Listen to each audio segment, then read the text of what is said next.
Welcome back, everyone. The lifelong question, which I always have wondered and I've always wanted to kind of make a video about this, but I never got the chance because I've been so lazy. But let's go ahead and kind of compare the M1 MacBook Pro against the iPad Pro 4th generation. Now, the 4th generation iPad comes in two different sizes, the 11-inch and 12.9-inch. Now, the 12.9-inch actually has a lot of value inside of it, which is funny because base price of that 12.9-inch is $999. That base model iPad Pro, the 4th gen with the 11-inch panel, is retailing for $799. Now, if you go ahead and get that 512GB iPad Pro 4th generation, that actually costs $1,299. Obviously, if you add cellular and all that crazy stuff, then it's a little bit more. But what I will tell you though is that in my opinion, I will always rather shoot for a MacBook than an iPad, just for me, For every other person, it's different. And I'll try my best to kind of break down exactly who the use cases would technically be for, why an iPad may be better versus something like a MacBook. Now, for me, in my workflow, a MacBook is better just because I, film a lot of videos. I like editing a lot of videos, and all the apps, all the tools, all the everything that I need is pretty much already partitioned in a MacBook. And that's typically what I use it for. I just use it to make videos and all that stuff, with an iPad. And I personally own an iPad and I love it and everything, but I just don't find myself using it that much because a MacBook can really do everything an iPad can do for me, but my iPad cannot really do everything my MacBook can do, at least as seamlessly, you know what I mean? But there are so many advantages for an iPad too that I really just love iPads. Like, in an ideal situation, I'll tell you to get both, but if you had to choose one, I feel like iPads would technically be better for somebody who is a graphic designer or somebody who needs to use an Apple Pencil or somebody who's technically a student and they don't want to go and shell out a bunch of money for a MacBook, or maybe they need something like the stability of an iPad. In my opinion, iPads are way more stable than MacBooks from my experience. So if you're somebody who,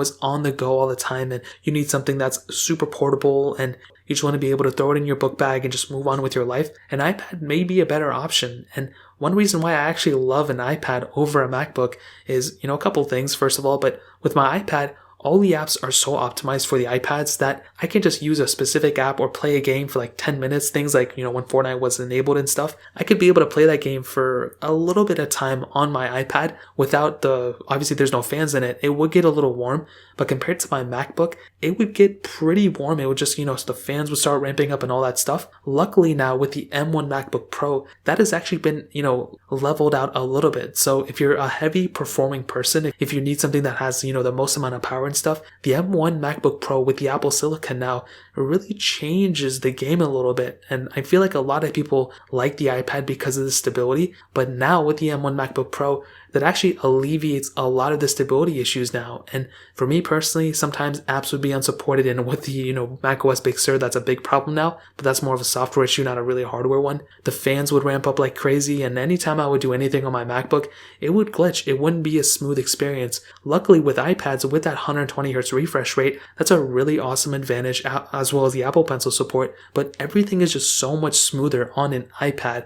But like I said, now with the M1 chip inside of the MacBook, that same type of smoothness is almost there. Now, unfortunately, we don't have the 120 Hz refresh rate like we do on the iPads, but I think for a lot of people out there, it would probably still be okay. I think the smoothness from the MacBook is still there 100%. Now, the other thing I want to hit on would probably be the software experience. Now, we're running iPadOS on the iPad, that's a given. We're running macOS on the MacBook, And if you're somebody who needs, desktop-like performance, I think both of these will probably end up doing a good job. But if you find yourself, honestly, this is probably a hot take, but if you find yourself trying to get the most amount from one of these machines, I will tell you, a MacBook will be able to pretty much do everything you would need to do as long as you're not trying to, use the 120 Hz refresh rate, as long as you don't need the vast array of iPhone and iPad apps that natively work. They do work on M1 MacBooks now, but it's still not as good as something like an iPad in my opinion, as well as the Apple Pencil support. Like I stated, the Apple Pencil really adds a lot more character to the device because you can go and write out a bunch of notes and do everything you want to and draw, and the Apple Pencil is a really, really good input device on iPads. The MacBook doesn't really have that capability, but you still have all those apps that are supported.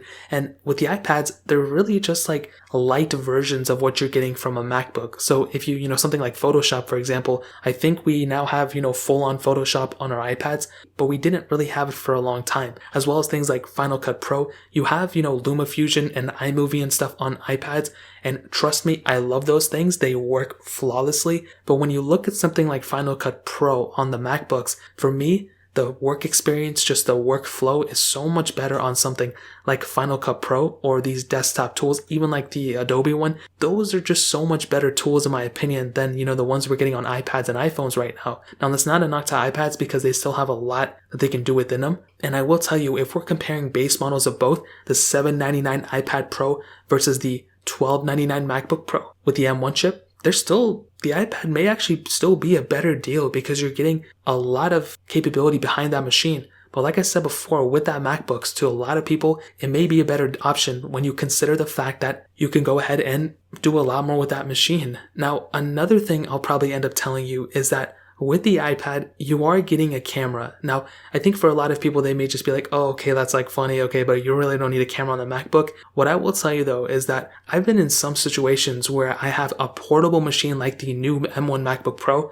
and I'm like, man, if I could just get Snapchat on this thing and actually use it like an actual machine, then that would be awesome. Now, there's ways to go about it, and now with the M1 MacBook Pro support with Apple apps, I'm sure Snapchat's going to work, but it's still not going to be as good as something like the iPad. And now the iPad, I don't even think Snapchat supported, but apps like Instagram, Twitter, all these apps that are built into App Store are so much better than their web counterparts, and that's pretty much what you're going to be accessing them on from a MacBook. Things like Instagram, there's not a native Instagram iPad app really, but there's still one you can download, and there's not really a native MacBook app, but you have to go to the web app to use it, aka Safari. And I'm not a huge fan of, web apps. I like dedicated apps.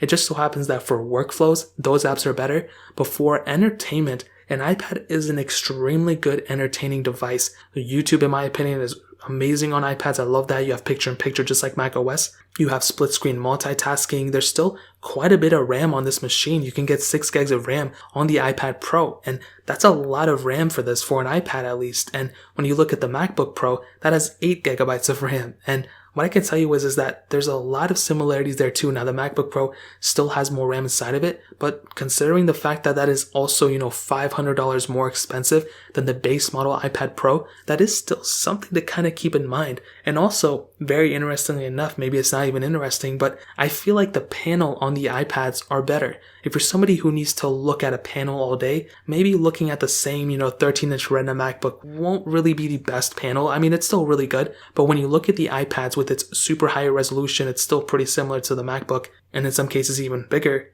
with the 12.9 inch, but you also get that 120 Hz refresh rate. I think that's a really awesome capability that you have on the iPad. That makes that experience feel so much more futuristic comparing, the standard 60 Hz versus to something like that 120 Hz on the iPad. It really makes a little bit of difference for sure. And like I said, I feel like if you have the money, I'll definitely say go for a MacBook, but you really don't even need to get the M1, MacBook. You can definitely get an older one. But if it was between these two, and if money wasn't an issue, I would 100% get the M1 MacBook Pro. I feel like that is a no-brainer. I feel like that has a lot more capability. But when you look at the future, both these are going to be lasting for a very long time, even though the iPad Pro has that Apple A12Z chip, which is technically older than the A14 chip that we're getting inside of it. I still think the iPad has a lot of capability. It's not ending anytime soon. And the software features I feel like that are going to be happening very soon in the future are going to be way cooler on an iPad than on a macOS machine. But on a flip side, I feel like with that M1 chip inside of it, Apple is going to be making some serious software improvements in the future of, macOS to make that specific software that much better. So I don't want to sit here and say, oh, the iPad is better or the MacBook is better. I feel like both of these are amazing tools, and if you can purchase both, then go for it. I feel like for a price per dollar standpoint though, I still kind of feel like the base model iPad Pro at $799, it's even cheaper if you're a student, is actually a better deal probably than the M1 MacBook Pro. I feel like you're getting more of a machine there for the dollar value. Even though the M1 MacBook Pro is the better machine overall, I feel like the iPad Pro may be, for $799, it's really hard to beat that, and it's even cheaper in the used market. But on top of that, if it was, my opinion, you don't have to listen to me if you don't want to, but if you don't have to go and pick up a brand new MacBook right now or a brand new iPad, I would 100% tell you to wait